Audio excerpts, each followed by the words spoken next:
E esse negócio de protesto aí na porta do CT? Você concorda? Você discorda? O que você sabe sobre esses protestos? Roda a vinheta!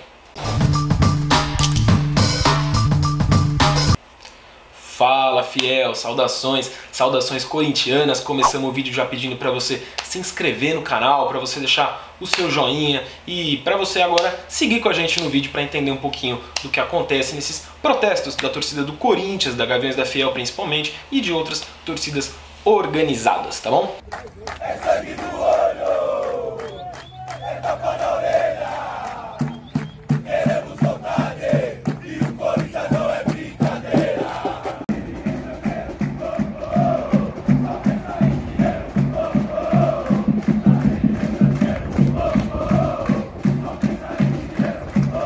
Acho que primeiro a gente precisa explicar para vocês aqui que o nosso objetivo é tentar entender, pelo menos a curto prazo, qual que é o efeito ou não desse tipo de manifestação, desse tipo de protesto, quando torcedores se reúnem, levam bandeiras, instrumentos, cantam na frente do CT ou no próprio Parque São Jorge, fazendo cobranças aos jogadores, à comissão técnica, principalmente à diretoria, à presidência.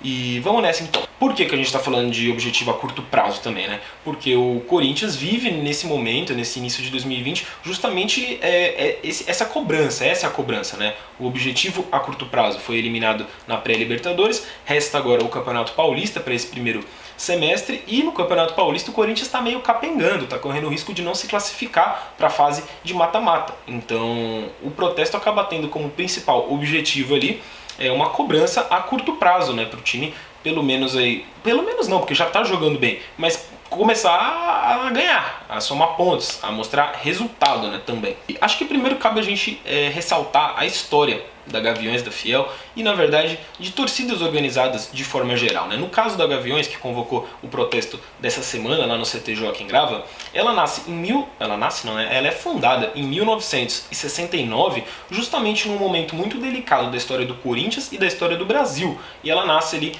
com o intuito de justamente protestar, de bater de frente com uma diretoria que para muita gente era uma ditadura, na verdade, ali no Corinthians, do Valdir Elu. Ela nasce com esse intuito, ela é fundada para protestar ali, para bater de frente, para questionar, até para entrar no clube, né? E também acaba tendo todo um contexto na ditadura militar que o país vivia, né? Até porque o então presidente do Corinthians era declaradamente a favor da ditadura militar. E aí, anos mais pra frente, ali, pouco mais de 10 anos, o Corinthians teria toda ali a democracia corintiana, né? Para contestar tudo isso, enfim, e até para dar um pouco de voz nesse sentido a Gaviões da Fiel, as pautas que a Gaviões da Fiel levantava lá no final dos anos 60, anos 70, 80 e por aí vai. Na verdade, até nos últimos anos, aí 2016 principalmente, ou 2017, teve muita pauta política, né, envolvendo a Gaviões da Fiel aqui no estado de São Paulo principalmente. Bom, beleza, então a gente entende que uma torcida organizada, e a própria Gaviões da Fiel especificamente, ela tem sim como intuito, além de ir para a arquibancada torcer, gritar, enfim, incentivar o time, também protestar. E aí cabe a gente entender quando um protesto é legítimo, quais são as pautas legítimas, quais são os efeitos desses protestos. E é justamente para isso que a gente está gravando esse vídeo. A gente vai fazer uma mini linha do tempo aqui dos últimos protestos, envolvendo aí torcidas organizadas e o Corinthians, nos últimos anos, basicamente, né? Teve esse agora especificamente dessa semana, né, fevereiro de 2020, pautado justamente pela eliminação precoce na Libertadores e pelos maus resultados no Campeonato Paulista, né? Então o intuito ali é tentar fazer o time acordar no sentido de se classificar para o mata-mata do Paulista, se for pensar assim, mais a curto prazo, mais praticamente, mais pragmaticamente falando. E para ver se o resultado disso vai surtir efeito ou não, a gente precisa esperar, né, na verdade. Mas se você for pegar o último protesto antes desse, foi em outubro de 2019, foi naquela fase ali das derrotas derradeiras do Fábio Carille. E naquela ocasião a torcida foi lá no CT, inclusive alguns torcedores entraram no CT para conversar com a diretoria e tal, e com o próprio elenco, né, os líderes do elenco do Corinthians. E, cara, não sei se dá pra dizer que surtiu muito efeito, porque o Corinthians logo depois é goleado pelo Flamengo e aí o Fábio Carille cai. Se você for pensar que aquele protesto era muito em função do mau futebol do Corinthians sob o comando do Fábio Carille, a demissão do Carille não é de toda ruim ali pós-protesto, né? Dá até para dizer que surtiu um efeito, né? Que aquele protesto ajudou ali a derrubar o Carille no sentido de que aumentou a pressão contra o treinador. Em setembro também de 2019, um outro protesto, também contra o Carille, também contra o futebol que o Corinthians vinha jogando ali mais especificamente, cobrando raça dos jogadores, porque o Corinthians ali já está jogando mal na verdade, apesar de pontuar, de fazer resultados, e ainda perde na Copa Sul-Americana. Aí depois daquele protesto tem uma vitória no Campeonato Brasileiro, mas aí logo depois é eliminado da Copa Sul-Americana e engata a tal sequência péssima de resultados e atuações que vão culminar na demissão do Carille. Então no fim das contas é aquela história, tem até um resultado a curto prazo, né? Surte um resultado a curto prazo, mas muito pouco. No final das contas é um protesto que não resultou em nada mesmo de grande relevância para o Corinthians ali naquele segundo semestre. Aí você volta quase um ano para novembro de 2018, também um outro protesto contra ali o mau futebol do Corinthians naquele final de temporada sob o comando do Jair Ventura. O Corinthians estava brigando para não ser rebaixado, precisava ganhar do Vasco, aí depois daquele protesto ganha do Vasco, de fato ali aos trancos e barrancos escapa do rebaixamento, mas também sem jogar um bom futebol, tal, até ganha o jogo contra o Vasco, mas não muda muito ali, tanto que o Jair Ventura nem continua no Corinthians. Então também não sei até que ponto dá pra dizer que foi um protesto eficiente, o elenco se sentiu cobrado, começou a jogar bola, né? Não foi bem isso que aconteceu. Também ali em 2018, em julho, né, um pouco antes, houve outro protesto, um protesto aí mais voltado contra a diretoria, pedindo maiores informações, aquela abertura de contas, né, maior transparência com relação às contas do clube, da arena.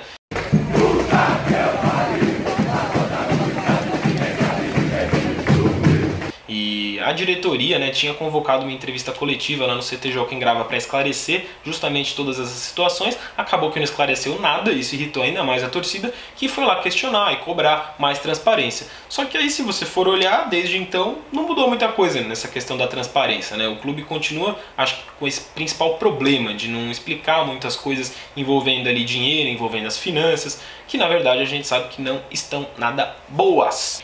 Em 2017, mais precisamente no primeiro dia de trabalho ali do Fábio Carille, que tinha acabado de ser confirmado como o novo técnico do Corinthians, protesto da torcida também na porta do CT, um protesto ali mais voltado à diretoria do Corinthians, justamente ali reclamando também dessa falta de transparência, da suposta omissão do então presidente Roberto de Andrade, e a verdade é que de lá pra frente também pouca coisa mudou em relação a tudo isso, né? Aí voltando mais um pouco também, ali o segundo semestre de 2016 é marcado por vários protestos, quase todos ali um pouco cobrando a diretoria e cobrando o time, mas mais a diretoria, pela falta de planejamento aí depois da saída do Tite, né? Tem protesto contra uma má fase ali do time do Cristóvão Borges, que vinha mal, aí o Cristóvão Borges cai, aí tem protesto porque o Cristóvão Borges caiu e cobrando um planejamento, aí o que a diretoria faz depois de tudo isso é não bancar direito o Carille como interino, aí contrata o Oswaldo de Oliveira. Então todos esses protestos que buscavam ali criticar a falta de planejamento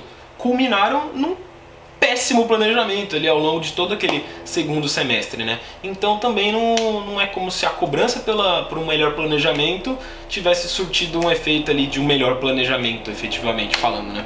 E aí, pegando mais um túnel do tempo, que também não é tão lá para trás, para o passado, no começo de 2014 houve um protesto muito similar a esse agora dessa semana aí. E não similar no sentido da violência ou de como foi feito o protesto, mas em toda a situação, né, envolvida. Era um começo de trabalho de um novo técnico, o Mano Menezes. O Corinthians vinha mal naquele início de Campeonato Paulista, tinha até sido goleado pelo Santos por 5-1 na ocasião.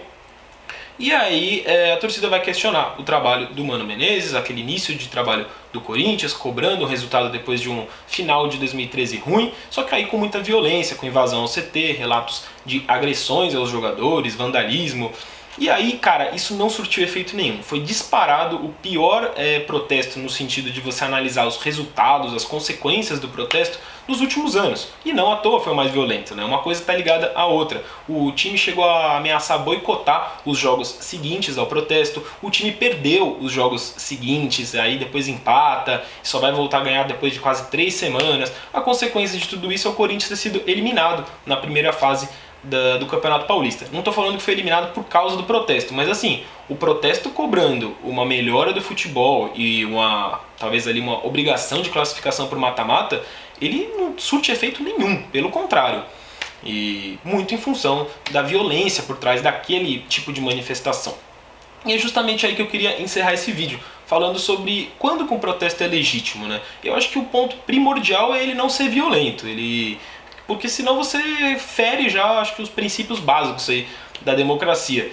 E justamente, se a gente está falando de uma democracia, o protesto então ele pode sim acontecer, ele tem que acontecer quando ele é legítimo, quando as pautas são legítimas, quando faz sentido você protestar por isso ou aquilo, né? E, por exemplo, quando você vai e questiona a falta de transparência, eu acho que está mais do que legítimo, está mais do que importante a torcida cobrar nesse sentido a diretoria, né? Cobrar a explicação para alguns gastos que ninguém entende, que ninguém explica, que ficam empurrando com a barriga as explicações. Só que a torcida sozinha também, ela não vai surtir ali um puta de um efeito. Não vão ser protestos completamente eficientes no sentido de, o cara vai lá, abre a bandeira, dá um grito, protesta e aí no dia seguinte vai estar tudo maravilhoso no Corinthians, jogadores jogando bem, resultado saindo, vitória, gol, diretoria abrindo as contas. Isso sozinho não vai surtir efeito. Eu acho que cabe a toda a torcida, inclusive quem não é de torcida organizada, inclusive quem nem está acostumado a ir no estádio, quem nem pode ir no estádio, quem mora longe, entender quando a pauta é relevante, abraçar essa causa, agora principalmente aí com redes sociais, né, atualmente, e aí sim endossar esse coro, cobrar a própria imprensa também, endossar uma pauta quando ela é relevante, quando ela realmente necessita de força, né, para a diretoria ser cobrada, para a presidência, enfim, para quem precisa ali dar explicações, que dê essas explicações. Então acho que é uma questão muito mais coletiva e que no caso, talvez aí a Gaviões da Fiel, as torcidas organizadas, quando elas protestam, algumas vezes sim, outras não, elas quase que iniciam o que deveria ser aí sim um protesto maior, uma coisa maior, para tentar, quem sabe, surtir resultados, certo? Eu acho que falamos aí um pouquinho sobre o que está por trás dos protestos da torcida do Corinthians, pelo menos fazendo uma análise aí dos últimos anos, e também falando um pouquinho sobre a história da Gaviões, o comecinho ali da Gaviões no final dos anos 60. Gostou do vídeo? Deixa show... Nossa, falei que nem o Luxemburgo. Deixa o seu joinha aí que eu já falei demais, se inscreve no canal caso você ainda não seja inscrito e até o próximo, beleza? Falou, vai Corinthians, saudações!